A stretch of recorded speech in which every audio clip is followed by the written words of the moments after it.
নমস্কার, শেয়ারবাজ থেকে আমি শাশ্বত মিত্র। আমার এডুকেশনাল চ্যানেলে আপনাদের সবাইকে স্বাগত। উফ, যা ঠান্ডা পড়েছে, দারুণ ঠান্ডা, ভালো বাজার।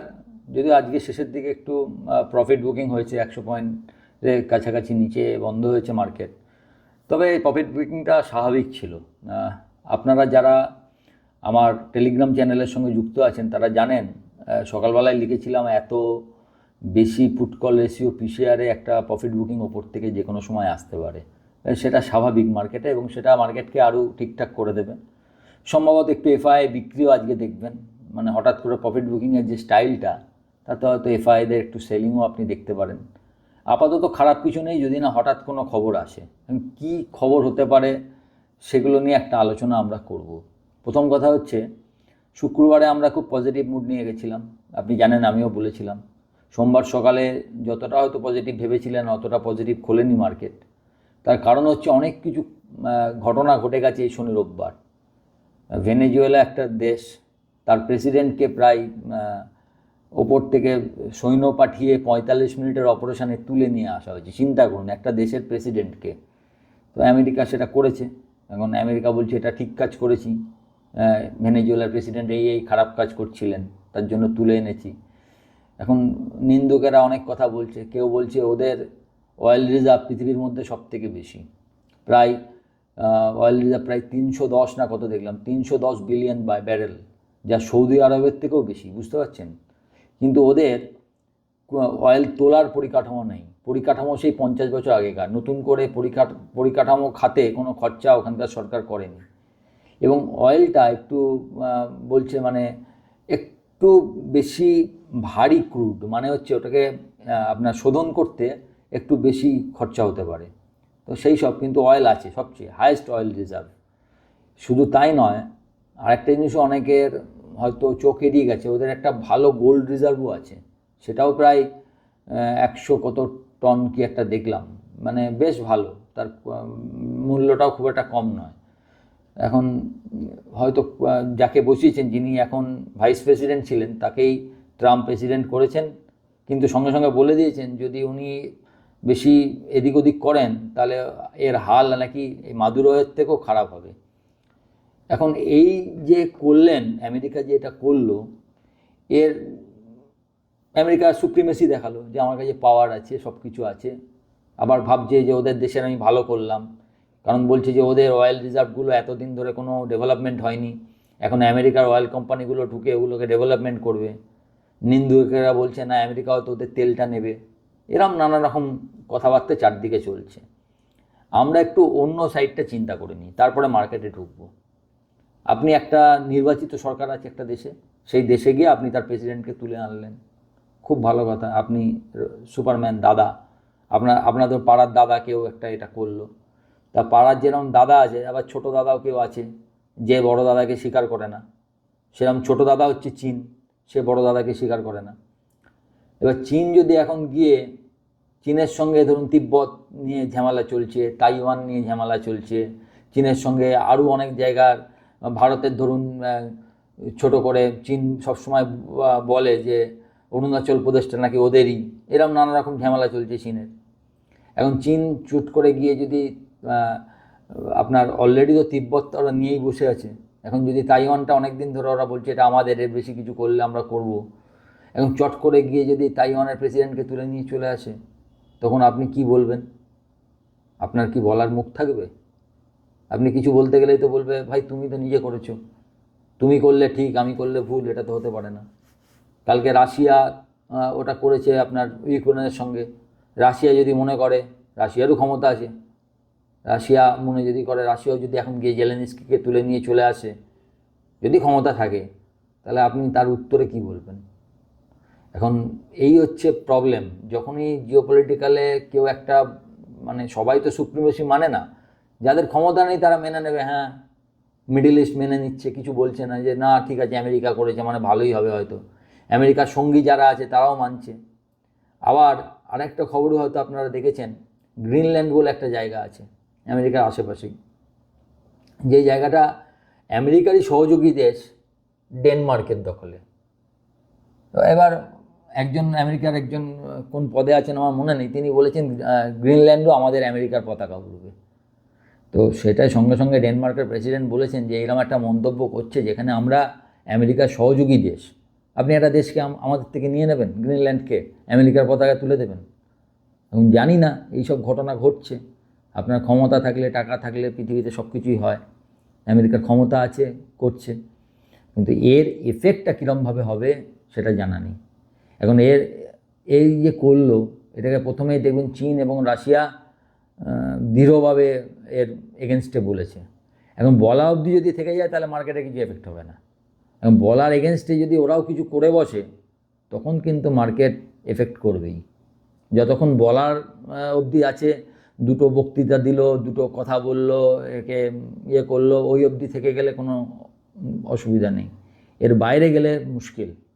এখন আমেরিকা সবাইকে বলে এটা করা উচিত নয়, এটা ঠিক নয়, ওটা ঠিক নয়, সারা পৃথিবীকে সে নিয়ম শেখায়, তার নিজের বেলায় কোনো নিয়ম নেই। সে যখন অ্যাবাটাবাদ, পাকিস্তানের অ্যাবাটাবাদ থেকে আপনার বিখ্যাত জঙ্গি ওসামা বিন লাদেনকে তুলে নেয়, সেটা ঠিক আছে। ভারত যদি পাকিস্তানে গিয়ে কিছু করে সেটা খারাপ। এরম ডবল স্ট্যান্ডার্ড তো কোনো দেশ মেনে নেবে না। সুতরাং এবং যাদের ক্ষমতা আছে, চীন, রাশিয়া, ভারত, এরা তো আর ভেনেজুয়েলা নয় যে ভয় পেয়ে মেনে নেবে। তো সুতরাং দেখা যাক এই জায়গাটা কোথায় যায়। ভারত যদিও আজকে যে অফিসিয়াল স্টেটমেন্ট দিয়েছে তাতে উদ্বেগ প্রকাশ করেছে, কিন্তু সরাসরি এগেনস্টে কিছু বলেনি।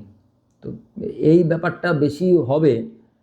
অলরেডি উত্তর কোরিয়া দেখেছেন আবার মিসাইল টেস্ট করেছে, ওদের তো আবার একটু সব কিছু বাড়াবাড়ি, কারণ একনায়কতন্ত্রে কিছু এসে যায় না, আপনি যেটা করবেন সেটাই নিয়ম। উত্তর কোরিয়া একনায়কতন্ত্র, সেখানে যেটা মনে করেছে সেটা করেছে।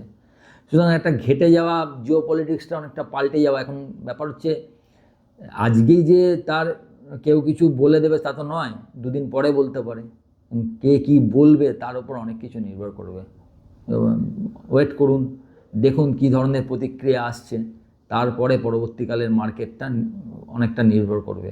তবে যদি এই জায়গাটায় থেমে যায়, মানে ইটসেলফ শুধু ভেনেজুয়েলাকে ইনভেট করেছে বলে মার্কেট কিছু হবে, তাহলে ভুল ভাবছেন। ভেনেজুয়েলা যদিও বা বলছি যে সবচেয়ে বড় অয়েলের ওখানে জমা আছে, কিন্তু ভেনেজুয়েলা অয়েল প্রোডাকশান মনে হয় 1.5-2% টোটাল অয়েলের। 10 বা ইন্ডিয়া যে অয়েল যাদের থেকে ইম্পোর্ট করে তাদের মধ্যে ভেনেজুয়েলা মনে হয় 10 নম্বরে বা 11 নম্বরে আছে। প্রোডাকশান নেই, কারণ ওদের ইনফ্রাস্ট্রাকচারটা খুব আগেকার। সুতরাং এইটা অয়েলের দামেও কোনো এফেক্ট করবে না। আপনি ভাববেন না যে অয়েলের দামে, নাহলে যার সবচেয়ে বেশি অয়েল ফিল্ড এটা সৌদি আরবের হতো, তাহলে অয়েলের দাম আজকে অন্তত পক্ষে $20 বাড়তো। মানে আপনাকে বোঝানোর জন্য বলছি, সেখানে এটা কোনো এফেক্ট নেই, কারণ ওদের অয়েলটা ওরা খুব অল্প তুলতে পারে, দিনে মাত্র 10 লাখ ব্যারেল তুলতে পারে, যার অত ব্যারেলের ইয়ে আছে, এর বেশি ওর ক্যাপাসিটি নেই। তো দেখা যাক কি হয়।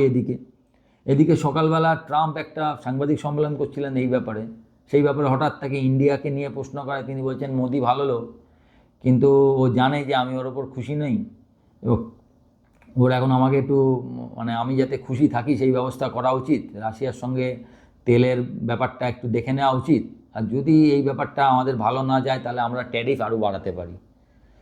এখন এটাও একটা মার্কেটের ওপর একটা আমেরিকান প্রেসিডেন্ট বলে তার এফেক্ট হয়। তবে যেহেতু এটা অন্য একজনের কোশ্চেনের অ্যান্সারে বলা, আলাদা করে বলা নয়, বা শুধু ভারতের জন্যই কোনো প্রেস কনফারেন্স, ভারত এই করছে আমি এই করবো এরম বলা নয়, অতটা হয়তো গুরুত্ব আমি এই মুহূর্তে দিচ্ছি না। পরবর্তীকালে যদি এটা নিয়ে আরও কিছু বলেন তখন তাকে গুরুত্বটা দিতেই হবে। মার্কেট আজকে আপনারা দেখলেন খুলেছিল, করতে করতে একটু ওপরে গেল, সেখান থেকে একটা ভালোই কারেকশান হলো, একটা প্রফিট বুকিং বলতে পারেন। এই প্রফিট বুকিংটা দরকার ছিল, তার কারণ হচ্ছে আমি প্রথমেই বলেছিলাম যে পিসিআরটা খুব হাই, একমাত্র নেগেটিভ হচ্ছে পিসিআর। কারণ আগের দিন এফআই কিনেছে, শুধু কিনেছে নয়, সবগুলো সেগমেন্টেই কিনেছে, ক্যাশে কিনেছে, ইন্ডেক্সে কিনেছে, স্টক ফিউচারে কিনেছে, সব সেগমেন্টে কিনেছে, অল্প হলেও কিনেছে। টোটালে প্রায় 3,000 কোটি টাকার কাছাকাছি কিনেছিল এবং টানা 2-3 দিন ধরে কিনছিল, এটা একটা পজিটিভ। আজকে দেখা যাক কি আসে এই সেল অফটার পর। তবে দুটো জায়গা একটু মনে রাখুন। ইমিডিয়েট যদি আপনি আপনাকে মানে একটু সতর্ক হতে হয়, তাহলে মার্কেট 26,100 নিচে গেলে আপনি সতর্ক হয়ে যাবেন। কারণ 26,100 আপনার মনে আছে বারবার 26,100 আমরা পেরোতে পারছিলাম না। যখন পেরোলাম, আপনি একটা জিনিস মনে করুন, কালকে আমাদের শুক্রবার আমাদের মার্কেট বন্ধ হয়েছিল সম্ভবত 328, 328.55 এরকম কিছু একটা হবে। এই 328 বন্ধ হওয়া হচ্ছে হায়েস্ট ক্লোজিং, কিন্তু এর হায়েস্ট ক্লোজিংটা আগে নয়, মানে এই কদিনে যে মাঝে 2-1 দিন যে বন্ধ হয়েছিল তাতে 216 অবধি ছিল। এর আগের হায়েস্ট ক্লোজিং ছিল সম্ভবত 24 অক্টোবরে 216.55, সেইটা শুক্রবারে পেরিয়েছে। শুধু পেরোয়নি, প্রায় 110-12 পয়েন্ট ওপরে বন্ধ করেছে, তো এটা পজিটিভ। কিন্তু আজকে যা কারেক্টিভ হয়েছে কোনো অসুবিধা নেই, কারেক্টিভ হওয়ার কথাই ছিল, যেহেতু পুট কল রেশিওটা বেশি ছিল। এটা বারবার বলছি যাতে আপনাদের মাথায় থাকে যে পুট কল রেশিও বেশি থাকলে আপনাকে ইন্ট্রাডেতে সতর্ক থাকতে হবে। এটি যাতে আপনাদের মাথায় থাকে, তাই এতবার করে কথাটা বলছি। তো এই কারেকশান আপনাকে তখনই ভয় পাওয়াবে যদি ব্যাঙ্ক নিফটিতে আপনি 59,700 নিচে আর নিফটিতে 26,100 নিচে চলতে থাকেন। এটা হচ্ছে ইমিডিয়েট আপনাকে সতর্ক করলো। আর আপনি কখন বুঝবেন যে এইখানে এটা হয়ে গেল, এই র্যালিটা এখানে শেষ, ওই সেই আমার পুরনো লেভেল 25,700, 58,600, এটা ভেঙে যাওয়া মানে এই র্যালি এখানে কমপ্লিটেড। আপনি আর র্যালির জন্য নতুন করে ভাবতে পারবেন না। তার আগে এই 100-150 পয়েন্টের কারেকশান, এগুলো রানিং কারেকশান, এটা হতে থাকে মার্কেটে। মার্কেট চললে তারা আপনাকে সবসময় মার্কেট যখনই মানে গা ঝাড়া দিয়ে চলছে না, জানবেন আশেপাশে ধুলো ময়লা, মানে এই যারা উইক ট্রেডার, যাদের 50-100 পয়েন্টও দেখবার ক্ষমতা নেই, তাদেরকে ঝেড়ে ফেলে। এই একটা ঝাড়া দেওয়া মানে কিছু লোক চলে গেল, বুঝতে পেরেছেন? এরকমভাবে হয় মার্কেটে সবসময় উইক হ্যান্ডকে ঝেড়ে ফেলে। আপনি উইক হ্যান্ড থাকলে মার্কেট বড় জায়গায় যেতে পারে না, দুদিকেই ঝেড়ে ফেলে। আগের দিন দেখুন হট করে বাড়িয়ে যত লোক শর্ট করেছিল তাদের ঝেড়ে দিয়েছে, আজকে একটু পড়ে জানবেন, এটা আমি বলেছি আগেও আপনাদের বলেছি, আমার কাছে এতদিন ধরে আপনারা যারা যুক্ত আছেন, যে যারা সেল করে তারা সাধারণত একটু বেশি সাহসী হয়, তারা অনেক দিন পজিশন রাখে। আর যারা লং করে না, তারা এমনিতেই একটু সবসময় একটা ভয় থাকে, এই মনে মার্কেট পড়ে গেল, এই পড়ে গেল, তো তারা অল্পতেই কেটে দেয়। তো ওই উইক হ্যান্ডদের কাটাবার জন্যই মার্কেট একটু এদিক ওদিক হয়, এটা স্বাভাবিক, যতক্ষণ না 26,100 ভাঙছে ওদিকে। আরেকটা দেখলেন রিলায়েন্স প্রায় নিজের নতুন হাই করলো, এটাও প্রায় 1.5-2 বছর পর। কারণ ওই সেই ভাঙবার আগে 3,216 টাকা গেছিলো, তার মানে 1,608 টাকা, ওই হাইটাই হাই। সেখান থেকে পড়েছিল 1,114 টাকা মনে হয়, সেখান থেকে 1,110 টাকা বা 12 টাকা হবে, আমার মনে নেই ঠিক। সেখান থেকে ওপরে উঠে আবার মার্চ মাসে নেমেছিল, সেখান থেকে আবার এটা নতুন হাই করে অবশ্য নেমে এসছে। কিন্তু রিলায়েন্সও যদি 1,560 না ভাঙে এবং যদি 1,610-এর ওপরে বন্ধ করতে পারে, 1,610-এর উপরে বন্ধ করতে হবে অ্যাটলিস্ট 2 দিন, তাহলে আপনি ধরে নেবেন যে রিলায়েন্সের জন্য একটা 10-15% র্যালি রয়েছে, যেটা আমি আগের দিন 1,500 টাকা থেকেই আপনাদের বলছি, সেটা তখন হয়ে যাবে আর কি। এছাড়াও বাকি শেয়ার মোটামুটি ঠিক আছে। ব্যাংক তো দেখছেন দারুণ চলেছে, ব্যাংকের ডাটাগুলো সব এসছে, পিএসইউ ব্যাংকে কাঁসা রেশিও থেকে আরম্ভ করে যা সব কিছু ভালোই দেখাচ্ছে, যে 3 মাসের যে ইয়েটা দেয় সেগুলো সব মোটামুটি ভালো এসছে, 2-1টা ছাড়া। এইচডিএফসি ব্যাংকের মনে একটু এইচডিএফসি ব্যাংক নেগেটিভ, এবং আইসিআইসিআই এখনও ওই জায়গা থেকে ওপরে উঠতে পারেনি, মানে 1,360-এর ওপরে এখনও চলতে পারেনি। আর এইচডিএফসি আজকে একটা ফার্স্ট ব্রেকডাউন দেখালো। যদি 970-80-র নিচে খুব বেশি দিন, মানে 2 দিনের বেশি যদি ক্লোজ করে, সেক্ষেত্রে এইচডিএফসি একটু ব্যাঙ্ক নিফটিকে উল্টো দিকে একটু আটকে রাখবে আর কি। ব্যাঙ্ক নিফটির যে দেখছেন সবসময় লিডিং, এখন কি হচ্ছে, নিফটি যা বাড়ুক ব্যাঙ্ক নিফটি লিড করছে, সেই লিডটা একটু কমবে।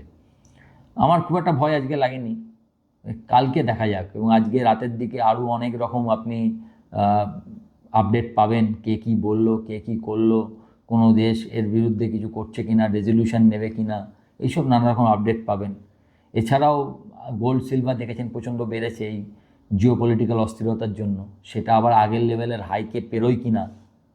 আবার তার সঙ্গে এর সঙ্গে রিলেটেড একটা জিনিস একটু বেড়েছে, যেটা একটু চিন্তার, সেটা হচ্ছে ডলার ইন্ডেক্স 98-এর ওপর, যেটা 98-এর তলায় নেমে গেছিলো। যদিও 98 অবধি চিন্তার কিছু নেই, 100-র ওপরে উঠলে, বিশেষ করে 102-এর ওপরে উঠলে আপনাকে বুঝতে হবে যে এই র্যালি, ইকুইটি মার্কেটের র্যালি একটু আটকাতে পারে। তবে এখন যদিও আপনার precious metal, equity market, dollar index এগুলো আর একইভাবে আগের মতো করছে না। আগে শেয়ার বাজার বাড়লে ডলার এই গোল্ড সিলভার পড়তো, শেয়ার বাজার পড়লে বাড়তো, এইসব ইকুয়েশান এখন কাজ করছে না। নতুন দিনে নতুনভাবে আপনাকে ভাবতে হবে। যাই হোক, মার্কেটে চিন্তার এখনও কিছু নেই।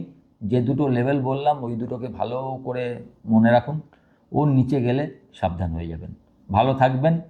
ভিডিওটা ভালো লাগলে একটু লাইক, শেয়ার এবং যারা প্রথমবার দেখছেন সাবস্ক্রাইব করবেন এবং আমার টেলিগ্রাম চ্যানেলের সঙ্গে যুক্ত থাকবেন। দারুণ ঠান্ডা উপভোগ করুন। নমস্কার।